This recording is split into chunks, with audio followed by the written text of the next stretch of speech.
The attorney for Joylan Silvera says the former parliamentarian is not being treated as a suspect in the police's investigation into the murder of his wife.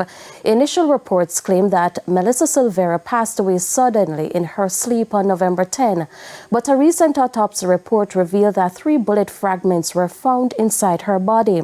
In a statement today, attorney Peter Champagne Casey said his client has been cooperating with the police and is not a suspect.